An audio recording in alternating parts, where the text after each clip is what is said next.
first week of 2024, we had an earthquake, a tsunami, a school, you know what, a plane catching fire, the Epstein list dropping, South Korea's opposition leader got in the neck. Oh, and that was just the first 4 days.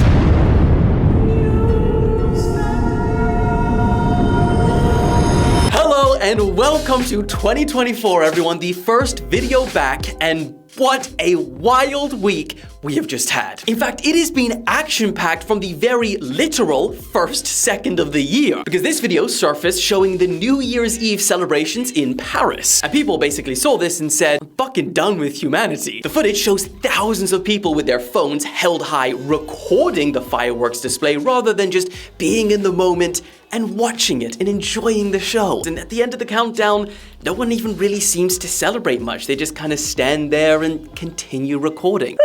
And then this is my favorite part. At one point, this guy here, he moves his head, revealing a couple celebrating the New Year's with a celebratory kiss. And you see that and you think, humanity is saved. There's still at least 2 humans amongst the crowd of androids. But then you realize that the boyfriend is kissing her with his arm raised, still recording with everybody else. And if you think, there's nothing wrong with just recording memories, get off my back. No, we will not. Fireworks are a standard exclusion from memories that you're allowed to record. As a society, we all agree upon that. Firstly, you're never gonna go back and re-watch those fireworks on a tiny 7-inch screen. And also, if you post a video online, no one's gonna care. And I guess the irony being that we're all watching this footage captured by one of the people recording this, and then we're all complaining about it. I mean, in fact, this video alone on one count, because this has been shared on dozens, if not hundreds of accounts, got almost 40 million people watching the video. So, hey, I guess we all do care. Full circle. Poor Japan started the year off with not a bang, but a shake. The bang came on day 2. Not funny.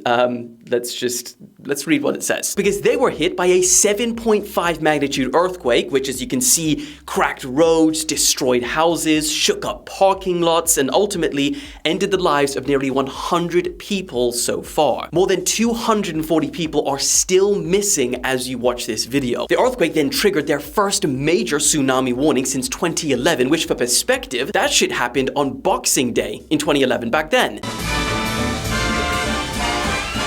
It's the most dangerous time of the year. However, luckily, the predicted tsunami did not end up causing any issues, so silver linings. Now, I'm not gonna lie, when this happened, and excuse the pun, I was a little more shook than the average person. Because just a few months before all of this shit went down, I reported on that very strange and rare sighting of the doomsday fish with the mysterious holes in it. And if you don't know about the doomsday fish, you need to get to know. Because according to Japanese mythologies, talk to them, not me, the oarfish, which is very rare to see because they normally swim at depths of 200 to 1,000 meters, will intentionally rise to the surface and beach themselves ahead of an impending earthquake. Now, the fears and superstitions of this actually being true ramped up during the 2011 Fukushima earthquake, as dozens of oarfish reportedly washed ashore in the 2 years preceding the catastrophe. And when I made that video speaking about the scuba divers spotting it in July, this is how I ended that video. The question is this just a silly superstition, or is 2023 about to get a little bumpy? I mean, come on.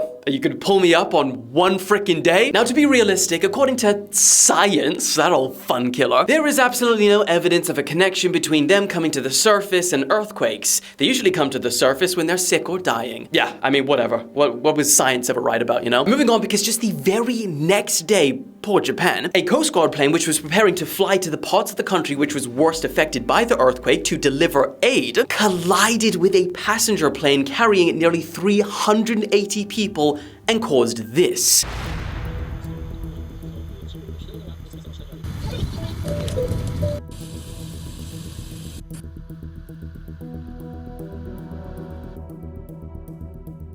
What the fuck?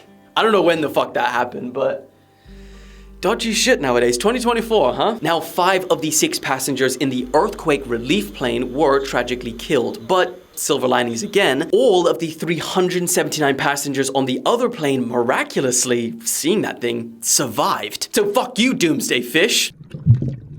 Yeah. Moving on, because aliens of all things are trending online today. All thanks to that wild situation that happened on New Year's Day at a Miami mall. Keep in mind, we're still on day 1 of 2024 at this point. Now, people are currently claiming that aliens were spotted at a Miami mall, which is why there was such a massive police presence. And the reason you haven't even heard about this, and you may have by now, is that the government is trying to cover this up. So, what the fuck? How did this all begin? Now, it started because a massive amount of police turned up to a mall for, apparently, just a few teenagers fighting. Now, to be fair, if that was all of the information that you had to work off of, yes, it does seem strange. But the next day, Miami PD tweeted saying that they got calls of shots being fired at the mall. Now, it being America, shots being fired at a venue where a lot of people gather on a day like New Year's Day often means something very serious, which could be the explanation of why so many of them arrived. However, once police got there, they found out that numerous fights had broken out among a large group of teenagers that refused to leave the area, which there's all verified footage of. And also a few of them set off fireworks, which was the thing that was mistaken for gunfire. The problem is that this happened on New Year's Day, which was the same day that the earthquake and tsunami hit Japan. So false alarms and teenagers causing problems at malls isn't really gonna hit the top of the news cycle for the day. But because people were seeing this crazy footage online of hundreds of police at a mall, and then not a lot of reports explaining why they were there in the first place, woo, we got cooking. Essentially, people started saying that the government was trying to bury the story. And I mean, it took just one guy creating this video, even though he came out a few days later saying that he was joking, saying that he was at that mall and there was a bunch of aliens walking around and UFOs and all of that good shit. And that was all it took. Boom, it was everywhere. People then started adding on top of that, saying that, you know, the gunfire was actually at the aliens, airports were shutting down, and they even started dissecting clips saying that this was the alien. However, it later turned out to just be a few people walking together on a street. I mean, this whole situation is pretty much the exact same situation as the aeroplane lady. I am telling you right now, that mother back there is not real.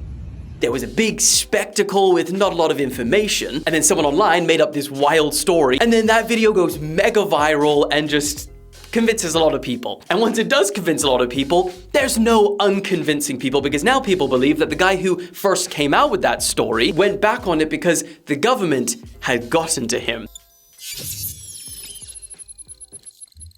I love the internet, but we need to move on because the next story is wild. Because it took just 2 days of 2024 for people to violate and turn our beloved sweet Mickey Mouse into a stone-cold killer and sadist.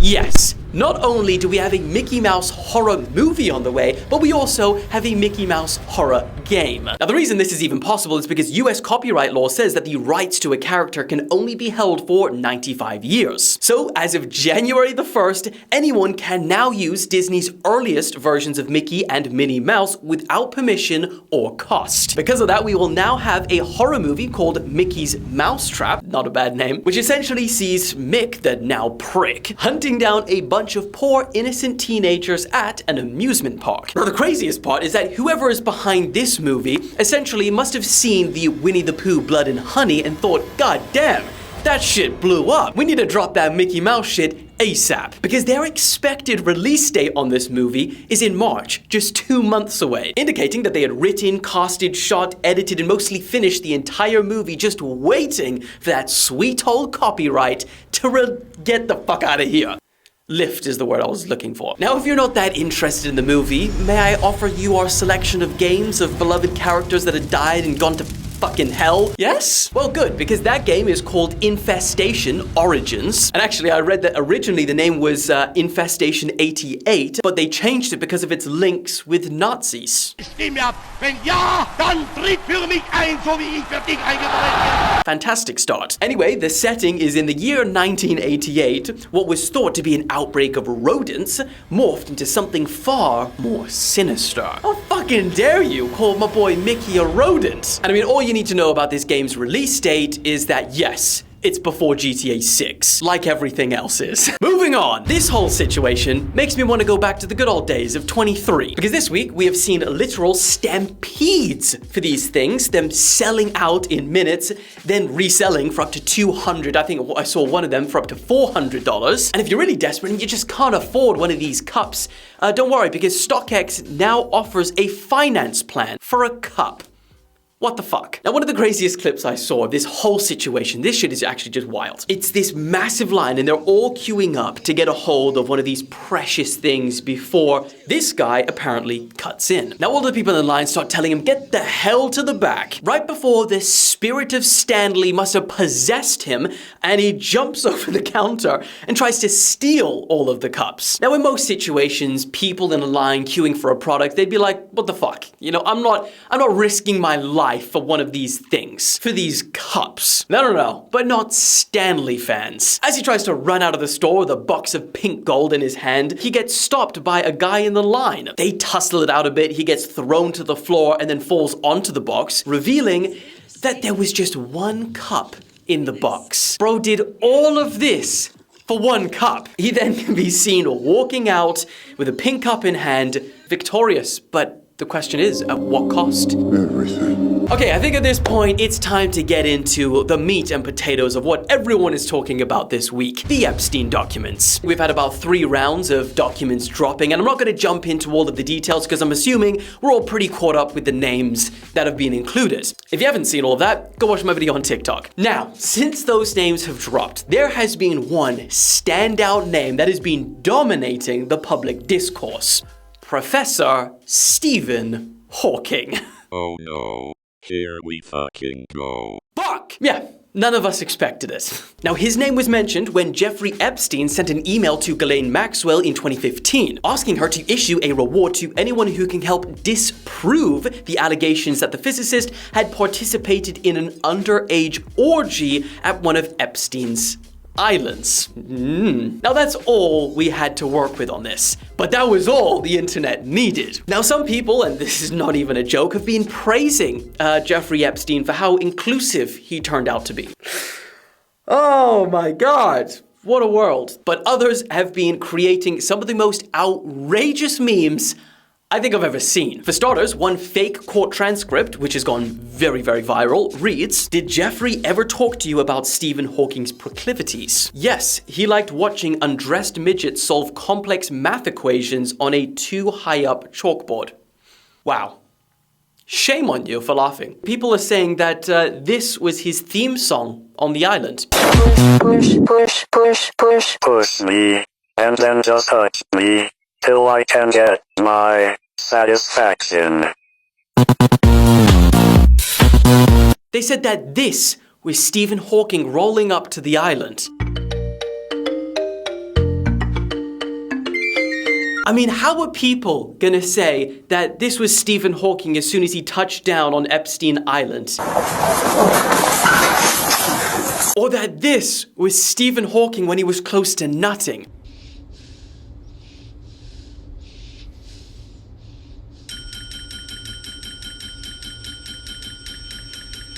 Once he lands, when his carer wasn't watching. I'm here with a friend who made... When Epstein gave him the 2-for-1 kids special. Brothers, 2018 in that Porsche Corolla. Go your pouch. And hands down, the most outrageous one I think I've ever seen was this one. Oh, that feels so good. Yeah. Oh, Like that. oh, baby. I thought about this all day. I mean, not even close to being funny. I think I might have shedded a tear for each video that I watched. On that note, I think that's probably where we end the week of 2024. It's probably right. But with all of that being said, I hope you guys had an amazing week, unlike the rest of the world. And I will catch you next week when we're gonna have only positive news to talk about, I'm sure. Love ya, bye.